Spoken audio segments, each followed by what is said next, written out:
மக்களே வணக்கம். இது சண்டே மார்னிங் தான். சண்டே மார்னிங் இட்லி ப்ளஸ் தேங்காய் சட்னி. தேங்காய் சட்னி சண்டே ஆகுமா அப்படின்னு எல்லார் வீட்டுக்கும் கேள்விக்கு தான். எங்கள் வீட்லேயும் இருந்துச்சு. தேங்காய் சட்னி சாப்பிட்டு ரொம்ப நாள் ஆகுது. தம்பி எங்கள் கூட இருக்கிற வரைக்கும் எனக்கும் அவனுக்கும் மட்டும் தேங்காய் சட்னி அரைப்போம். ஏன்னா அவனுக்கும் பிடிக்கும், எனக்கும் பிடிக்கும். அப்பா பொண்ணு 2 பேருக்குமே பிடிக்காது. இன்றைக்கி தேங்காய் சட்னி தான் அப்படின்னு சொன்ன உடனே 2 பேரும் வெறும் பொடி இல்லையா, வெறும் சட்னி தானா அப்படின்னு கேள்வி கேட்க ஆரம்பிச்சிட்டாங்க. அவங்க கடைக்கு போயிருக்காங்க. அவங்க வர்றதுக்குள்ளே சிம்பிளான வேலையெல்லாம் முடிச்சு வச்சிடலான்னு ரசத்துக்கு மட்டும் ப்ரிப்பேர் பண்ணிகிட்டு இருந்தேன். ரசம் இந்த மாதிரி இடிக்கல்ல வச்சு இடித்து நான் வச்சுருவேன்.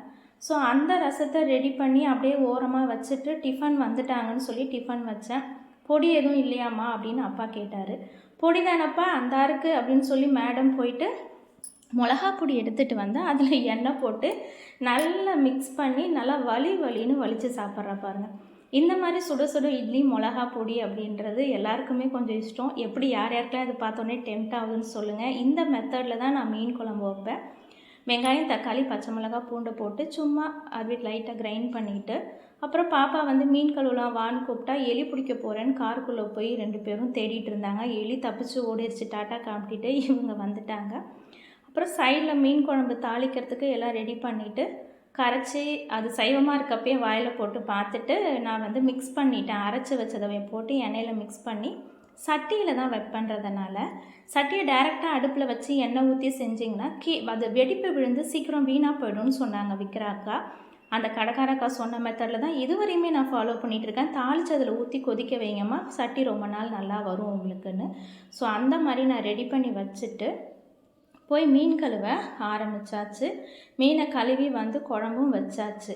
இதுக்கு வந்து நடுவில் ஏகப்பட்ட வேலைகள் பார்த்தோம். மீன் கழுவி எடுத்துகிட்டு வந்தாச்சு. பாப்பா நிறைய உட்காந்து கதை சொல்லிக்கிட்டே இருந்தா.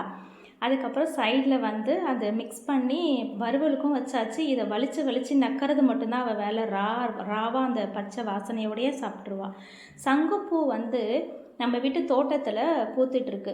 ஸோ இதை வந்து நிறைய பேர் இப்போ வந்து பேக் பண்ணி விற்க ஆரம்பிச்சிட்டாங்க. க்ரீன் டீக்கு பதிலாக இதை நிறைய பேர் குடிக்க ஆரம்பிக்கிறாங்க. ஸோ உடம்புக்கும் ரொம்ப நல்லது அப்படிங்கிறதுனால இந்த மணி பிளான்ட் பார்த்திங்கன்னா ரொம்ப நாளாக வளர்த்துக்கிட்டு இருக்கேன். ஆனால் இதுக்கு மேலே இது வளரவே மாட்டேங்குது. அது வந்து பியூரிட்டி வாட்டரில் வளரும்னு சொல்லி பாட்டிலையும் வச்சேன், அதுவுமே வளரலைங்க. இந்த சண்டே ஆனால் போதுங்க, ஏதாவது ஒரு ஸ்பெஷல் ஆஃபர் கொடுங்கப்பா அப்படின்னு கேட்பா. ஸ்பெஷல் ஆஃபர்னால் அவளுக்கு என்னென்னா ஐஸ்கிரீமு, இளநீ இந்த மாதிரி ஒரு விஷயம். இது நேற்று வச்ச சாம்பார் என்னோடய ஸ்பெஷல் இன்றைக்கி. ஸோ அந்த மாதிரி அவங்க கேட்குறப்போ இன்றைக்கி இளநீ கொடுத்தாங்க. ஸ்ட்ரா வேணால் நானே குடிச்சிக்கிறேன்னு சொன்னேன். அந்த மாதிரி அவங்க குடிச்சிட்டு கோவிலில் சங்கு ஊதுவாங்க இல்லைங்களா, அந்த மாதிரி வச்சு இப்படி அப்படின்னு குடிச்சு முடிச்சிட்டா. எனக்கு ரொம்ப நாளாக தோணிக்கிட்டு இருக்க ஒரு விஷயம் உங்களுக்கும் தோணுதான்னு எனக்கு கமெண்ட் செக்ஷனில் சொல்லுங்கள். இந்த சண்டே ஆனாலே ஒன்று பிரியாணி சட்டி எடு, இல்லைன்னா குழம்பு சட்டி எடு அப்படிங்கிற மாதிரி போயிட்டுருக்கு. யாராவது ஒரு சண்டே எழுப்பியம்மா டிஃபன் ரெடி, நீ சாப்பிடி, இன்றைக்கி ரெஸ்ட் எடு, நீ எந்த வேலையும் செய்ய வேணாம் அப்படின்னு சொல்ல மாட்டாங்களா அப்படின்னு தோணும்.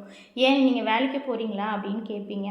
வேலைக்கு போகிறவங்களா இருந்தாலும் வீட்டில் இருக்கிறவங்களா இருந்தாலும் வேலை செய்கிறவங்கன்றது ரொம்ப பெண்கள் மட்டும்தான். காலையிலேருந்து ஈவினிங் வரைக்குமே, அது நைட்டு வரைக்குமே சொல்கிறேன். வேலைக்கே போயிடலாம், இந்த வீட்டில் இருந்து வீட்டை மெயின்டைன் பண்ணுற விஷயம் செஞ்சு பார்க்குறவங்களுக்கு கண்டிப்பாக புரிஞ்சிருக்கும்னு நினைக்கிறேன். உங்களுக்கு இந்த மாதிரி தோணுச்சுன்னா கமெண்ட் சொல்லுங்கள். வீடியோ பிடிச்சிருந்தா லைக் பண்ணுங்கள்.